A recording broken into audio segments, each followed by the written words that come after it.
Wherever evil exists, Mumm-Ra lives. Hey guys, Jay, welcome back to the channel.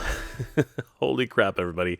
Just when you thought it was safe to go out and check out some new toys, Mondo drops a bombshell on everybody. The much anticipated Mumm-Ra, the ever-living, has finally been revealed, and pricing information along with some brand new photos have been dropped on MondoShop.com, and I want to take a deep dive into this, as this is absolutely insane, as well as the price point, which, honestly, we have to think about this just a little bit, considering the fact that tariffs are still top of mind. But I want to take a deeper dive into this and see exactly what was posted on MondoShop.com. Let's have a look. I want to give a huge shout out to my good friend JP over at Thundercats Collectors Hub, Thundercats Classics. JP just sent me these two images. This is incredible, and I want to take a deep dive to see exactly what was announced on MondoShop.com. And of course, give Thundercats Classics a like and a follow. He does amazing work and of course covers everything Thundercats related. And I gotta tell you, the last couple of updates have been absolutely incredible. Definitely give JP over at Thundercats Classics a like and a follow. Tell him that Jay sent you. Heading over to MondoShop.com, scrolling all the way down to the bottom and clicking on the blog. Oh my gosh, everybody, there it is. Posted on May 19th, 2025. Thundercats Mumm-Ra 1/6 scale figure on sale info. Here we go, everybody. This is going to be crazy. Ancient spirits of evil transform this decayed form to Mumm-Ra, the ever-living.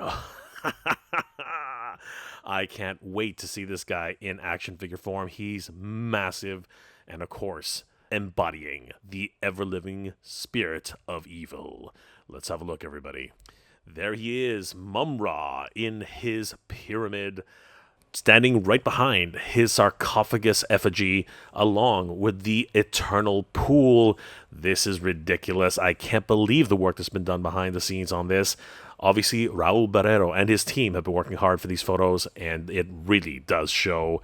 I mean, just take a look at Mumm-Ra here. Oh, illuminated by the light of the ever-living pool. This is crazy. I really love the sculptures in the background, all of the maquettes that they put together. Wow, this is just insane. And of course, Mumm-Ra, with his ever sinister smile, is just standing there looking ever so mysterious. And he looks ridiculously evil. Look at all of those soft goods everywhere. All of the little torn tassels just flowing in the wind. The soft goods cape, which I do believe is actually a wired cape, looks absolutely stunning. And take a look at that mid-piece. It's no longer his insignia, which is just stippled on his chest. It literally is a brand new collar piece with all of that snake heraldry, reminding me very much of Thulsa Doom from Conan the Barbarian. This is crazy. That headdress with those two winding snakes, one looking forward, one looking right at the other one, and then that crazy, I don't know what that is, bridge right in the middle? Absolutely demonic in its overall look and nature. Oh my gosh, just nuts. And then, of course, that sinister smile with those ever bloodshot eyes. Ridiculous. We can see the vein work that's in Mumm-Ra's arms. Oh, just awesome. And, of course, all of those wrappings, the gold on the armlets at the top, his little wristbands there with the spikes. This is just freaking incredible. Moving down more to his sash and his waist. Look at that beautiful belt. The sash, of course, is very reminiscent of the way it looked in the cartoon series, along with those little trims of gold, as well as that red and purple motif. And then he holds the Sword of Plundar. Oh my gosh, everybody. This is a masterpiece, and huge shout out to everybody who was involved in this sculpture. There he is, once again, peering into the eternal pool, cackling away with his arms outstretched. We really can't see the extent of that wonderful cape, and I do believe that is wired. You can actually see, I believe these are the wires here on the back, and they just come down from the top and just really give that sort of billowing nature for that cape. It's amazing.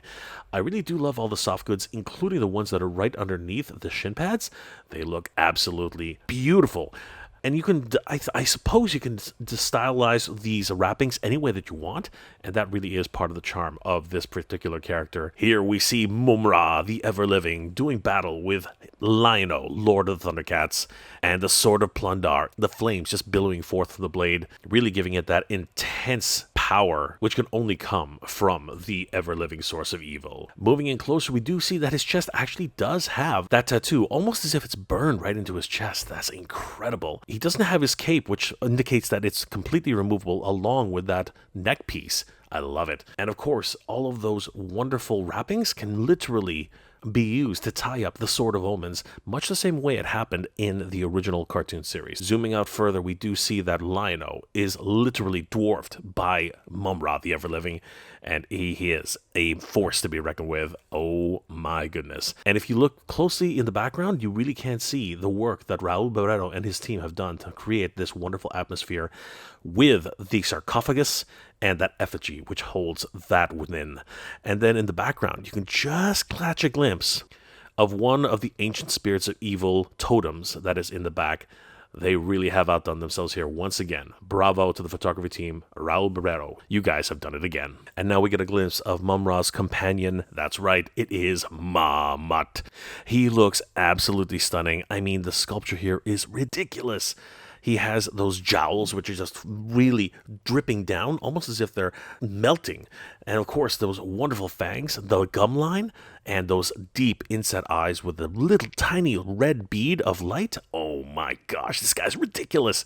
He has that collar with all those spikes, and he even has a harness, which I don't remember him wearing that in the actual series, but I do like the way they've positioned it here, making him look like he can carry some additional, I don't know, armaments, maybe some, supplies or anything like that. I don't know why he would be doing that, but really with those additional spikes, he just looks absolutely ready for combat. It's incredible. Of course, we do know that Ma-Mutt is, of course, himself magical and has little need for any sort of weaponry, but he is a force to be reckoned with regardless, looking as if he could literally gnaw off your soul. Mumm-Ra comes with a host of different accessories, including this, which I actually have very little knowledge on. Apparently, this is the Sphere of Seti, which I actually do not remember from the series at all, but it looks gorgeous. I love the way it's overall designed and its translucent nature, and I'm pretty sure that Thundercats fans with much more knowledge than I do are definitely going to be happy to be able to add this to their collection. As a matter of fact, I'm really excited to learn more about the Sphere of Seti. Here we have an even more intimate portrait of Lion-O taking on Mumm-Ra, the Ever-Living, and Mumm-Ra seems to be having the upper hand as his toyetic sword from LJN seems to be put right to the Lord of the Thundercats' neck, but Lion-O is not giving up without a fight. No matter how much he's wrapped inside of these wicked wrappings, there seems to be a bargain being struck here, as Mumm-Ra, the Ever-Living, of course, is always willing to make some sort of sinister deal to get what he wants. Insane. As I said earlier, Ma-Mutt has no need for any additional accessories as he himself is a magical being, and here we can see him billowing out evil, dark energy and just casting some sort of wicked spell. We can see that he's almost possessed with these red Jew-like eyes and just billowing out that crazy smoke. This is a wonderful attachment and accessory for Ma-Mutt, really giving him another incredible look and an incredible addition to this particular figure set. Mumm-Ra has several different looks, including this full Google head. I'm not sure if that's actually the way I pronounce it, but apparently it is the Google glasses. This is nuts. I believe it has something to do with seeing within one's soul, or perhaps being able to see into the future. I'm not 100% sure, but I'm sure that JP over at Thundercats Classics will definitely enlighten us once he gets his hands on this incredible figure. This is a full head sculpt compared to the other face swaps, but still is a wonderful addition to this collection. Another one of those wonderful face sculpts is definitely this all-powerful Mumm-Ra with this cracking nature of his skin, literally depicting like he cannot contain the power that has been given to him, and he looks super powered up. The fangs are just coming out. All of his teeth have basically become these incredibly sharp protrusions from his gum line. He looks ferocious and seems as if he cannot be destroyed or beaten at this level. This, of course, is Mumm-Ra's final form, as depicted in the last few episodes of the Thundercats, and he looks incredibly frightening in his penultimate form. Mumm-Ra stands a full 14 inches tall, which is taller than any figure as far as I can tell in the Mondo line. Even the Beastman, as imposing as he is only 13 inches tall, putting Mumm-Ra, the Ever-Living, at a full inch taller than Beastman. This is ridiculous. Mumm-Ra comes with everything that you see here. He comes with the Sword of Plundar, his traditional headdress with tassels, a total of 4 head sculpts. His traditional head sculpt, which is more cartoonatic, his absolutely ferocious grin, his somewhat scowling face, and of course his powered up ultimate form face. He even comes with an additional full head swapped for those Google glasses, along with that incredibly sinister smile. The Sword of Plundar has an attachment which of course is fully powered up in the flames of Plundar. Mumm-Ra also includes the toyetic LJN version of his sword, along with the Sphere of Seti. He even comes with a small dagger, which was also toyetic in its overall nature, being part of the LJN collection, and he has a number of different swappable hands. One Sphere of Power hand, where he's casting a spell, 2 Fairy Splayed hands, 2 gripping hands for holding onto his weapons, and of course, 2 slightly splayed hands, almost casting in their overall nature. He also includes Mamat, as well as his alternate head sculpt billowing out with evil energy. This is the complete package for the limited edition Mumm-Ra, the Everliving, available only on MondoShop.com. I really have to hand it to the Mondo team for making this happen. Wherever evil exists, Mumm-Ra lives. So give it up for the Plundar mutants keeping the evil alive, well, at Mondo, including Emiliano Santolucia, concept design and packaging art, Hector Arce, art direction, May Tham Tarana for the sculpt, Mark Bristow for paint, Tim Hansen for cut and sew, Jordan Christensen for packaging design, and Raul Barrero for the amazing photography. Be ready, guys, because later today, this Mondo exclusive is a timed edition and will be available from Tuesday, May 20th at 11 a.m. Central Time through Friday, June 20th at 11 a.m. Central Time, only at MondoShop.com. Also, don't forget to tune in later today for a Toy Talk with Senior Creative Director Hector Arce and Peter Santamaria as they talk Mumm-Ra and more special guests of the Mondo team, broadcasting live on the Mondo YouTube channel at 8 p.m. Eastern Time, 7 p.m. Central Time, and 5 p.m. Pacific Time. Guys, get yourselves ready, because Mumm-Ra, the Everliving, is coming to MondoShop.com, and you don't want to miss out on this, the largest 1/6 scale action figure from Mondo, as far as I can tell anyway. As 14 inches dwarfs even the Beastman, the Man-Bat at 12.5 inches, as well as Clayface standing at 13.5 inches. Don't sleep on this, everybody. Mumm-Ra, the Everliving, is not going to be around for long. Mumm-Ra, the Everliving, is not going to be around for long, and you don't want to miss out on your chance to own this piece of Thundercats history. Oh my gosh, everybody. This is ridiculous. I think it's safe to say that this is the absolute biggest 1/6 scale action figure in the Mondo line. 14 inches tall. Bigger than Beastman. Bigger than the Man-Bat. Bigger than Clayface. This is absolutely bonkers. And it comes with an equally big price tag, $280, which admittedly is not what I was expecting. I thought this would be a little bit more than that, perhaps upwards of $300. But as I had originally estimated, I thought it would be anywhere between $260 to $290. Thankfully, it came into the $280 price tag. However, that does come with a bit of a caveat, because we don't know yet if this is actually inclusive of tariffs or if tariffs will be calculated after when it lands. So we could be in for a little bit of a rough ride on that department, as well as free shipping is also a bit of a question mark right now, seeing that everything right now is in flux, and we don't know whether or not this particular figure will be included with free shipping.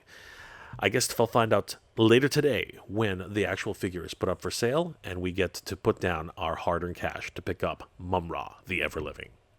Let me know in the comment section below, guys, what are your thoughts about this new reveal for the official photos of Mumm-Ra, the Everliving? Are you guys going to be putting down your hard-earned cash for Mumm-Ra, the Everliving, knowing just how big he is and with the uncertainty of how much he's actually going to cost? Or is this just crazy? You are pretty much done with 1/6 scale figures, and the overall uncertainty of the market, making this very difficult to collect overall, is just giving you cold feet for collecting in the new year? Let me know those comments in the comment section below, guys. Toy news continues in 2025, everybody, and I'm going to be reporting on some movie news concerning the Masters of the Universe film, which is coming, and my thoughts on the fan film, The Fall of Grayskull 2, which will be concluding its fundraising in the next couple days, and I'll be popping in on the marathon for the final few hours of the fundraising with the creators of the show, Daniel Benedict, and everybody else involved, and I hope I'll see you guys there, as this is going to be an incredible run to the finish, as I think we can still make it for the final few funds needed to make this movie happen. Once the video is ready, I'll post it up here for all you guys to take a look, and I'll see you guys there. Hope you're all doing well, staying safe, And as always, everybody, thank you very much for watching. Good journey. Geek proud, everybody.